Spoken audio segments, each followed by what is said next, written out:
Hey everyone, this is Prince Watercrest, and welcome back to Let's Play Castle of Illusion starring Mickey Mouse for the Sega Master System. And we are now down to one stage on this floor, so we might as well go ahead and enter it. And this will give you some Castlevania vibes. We're in some sort of clock tower here. First enemy you're going to meet up with are these little Mega Man 2 style towers of cylinders. With some well-placed butt stomps, we can take care of them alright. And now it's time to go up this ladder. To the right of us is a blue gem. We will be getting that, and getting that soon. For now, do some well-timed butt stomps on these little gear enemies that move up and down and sometimes move towards you. And when you see these pendulums, be sure to land on the circle in the center. Otherwise, you will not make it. And when you go up this ladder, wait for this gear enemy to pass to the right before you climb back up. That way, you'll be in the prime position to take it out and ride these platforms to over here. There is a ladder to the right of us over here, but we won't be using it quite yet. Because if you haven't already figured it out, we're going to have to go under and to the left from here in order to get that blue gem. And thankfully, the ladder right here is how we're going to do it. Be sure to get the big coin here, as well as the flashing star, to bring yourself to the maximum possible health of 5 hit units, 5 hit points. And from there, we're going to have to go back to that first ladder that I mentioned earlier. Just watch it with the pendulum on your way back. And don't forget about that gear enemy too. Now that we got that out of the way, we can ride these platforms again. And we can go up there as soon as we take care of this enemy one more time. And there's me being a little careless with the butt stomp again, but what can you do? You want to grab this gear. Not this gear, but this screw. And if you take care of the enemy as soon as you see it, it will respawn immediately. And of course, if you try to get past it, you're going to have problems. So what you want to do is grab the screw, wait for it to make its way back, then you want to hurry around a little bit to the left, and then take care of the screw. Hopefully without getting hit carelessly like I did. Duck down here to ride a conveyor belt underneath that low overhead, and throw this screw at this gear, then duck down again, and ride up this ladder.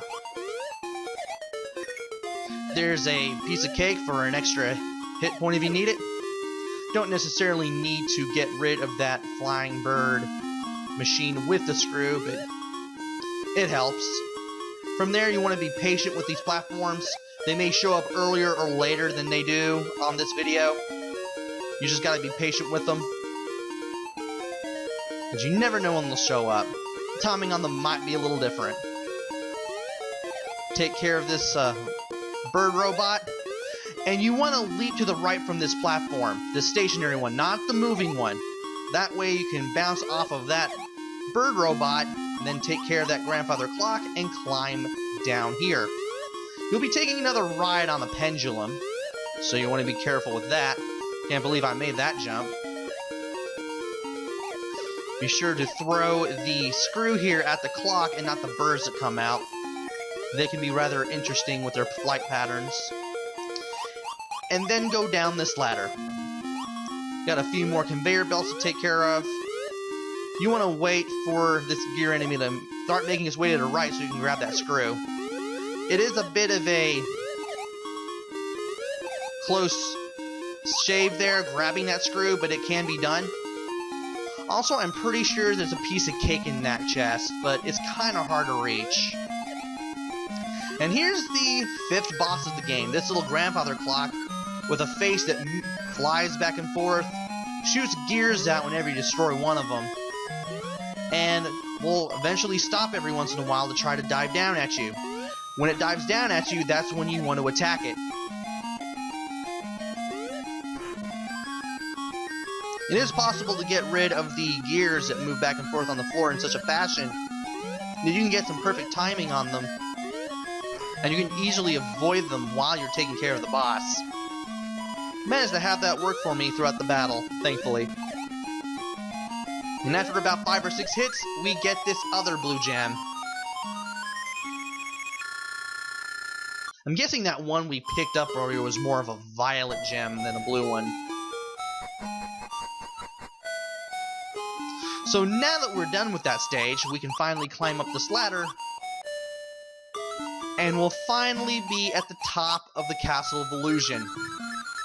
We whip out the 7 rainbow gems, which consists of 2 greens, a blue, and a violet, because, again, Master System can't handle doing indigo for some strange reason. And we walk up the rainbow, and we end up back at the bottom of the castle, right where the entrance was. This time around, however, you have complete control of Mickey, and you can enter it just like you did the rest of the stages. Welcome to the final level of Castle of Illusion for the Sega Master System. We have knights that fall apart when you butt stomp them. You have these little thwomp-like weight enemies. Be sure to tap the jump button here so you can make your way through. I also want to get rid of the spider, so that way we can concentrate on putting the barrel right here. That way, you can get rid of these 2 blocks and pass through. Don't forget the big, not the big coin, but the little coin in case you need it. And then we'll be dealing with a few more enemies, such as these spiders. You also want to grab this torch, because that's how you keep this screen alight. Don't forget to tap the jump button in time there, so that way you don't get hit like I did.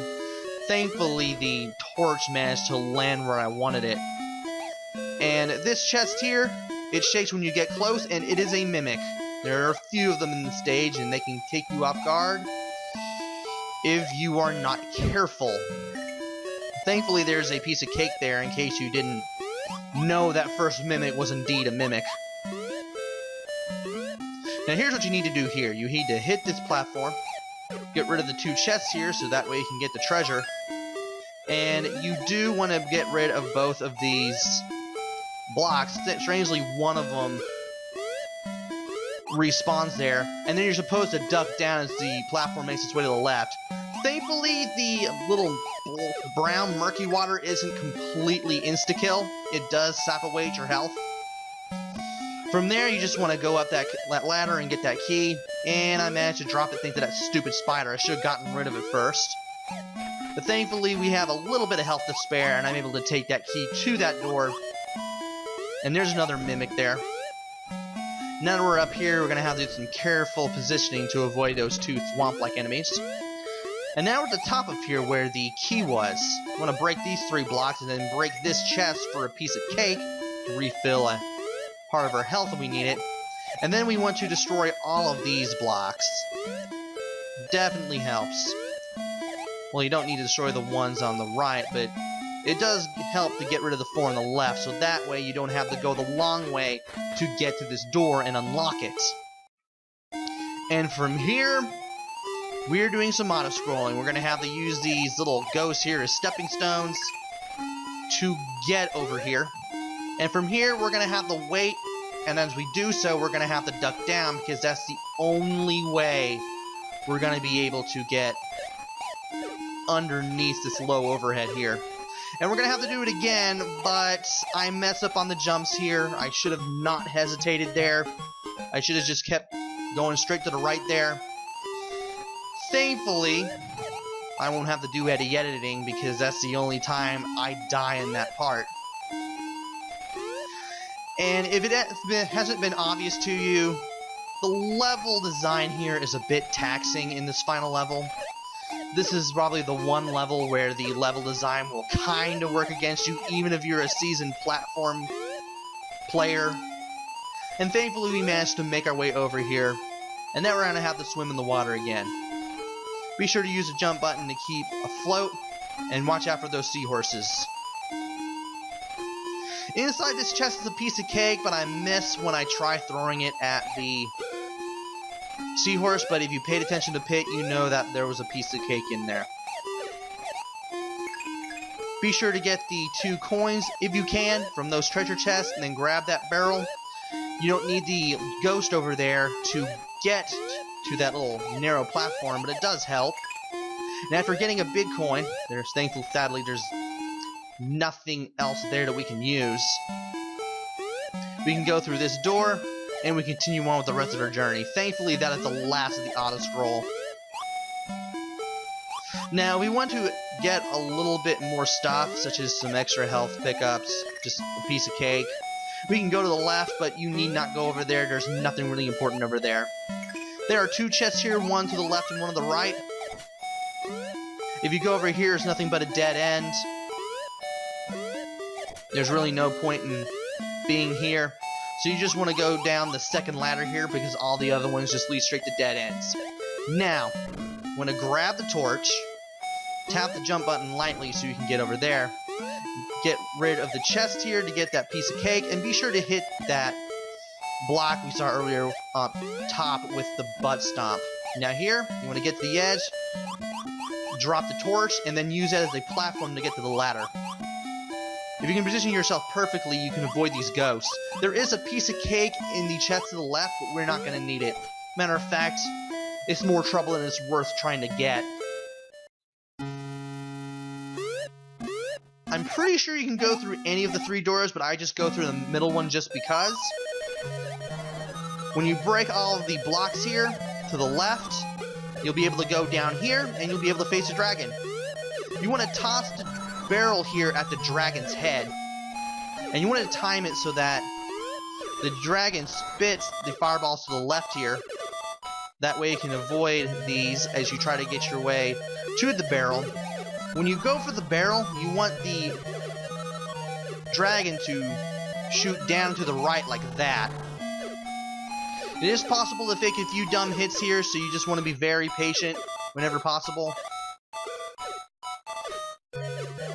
In case you lose your rhythm here, just make your way back to the right there, so that way the dragon shoots in that direction.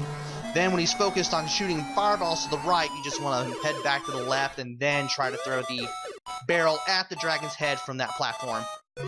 Once the dragon is done, you can refill 1 piece of health. Sadly, you can't refill more than 1. That's pretty much all you get.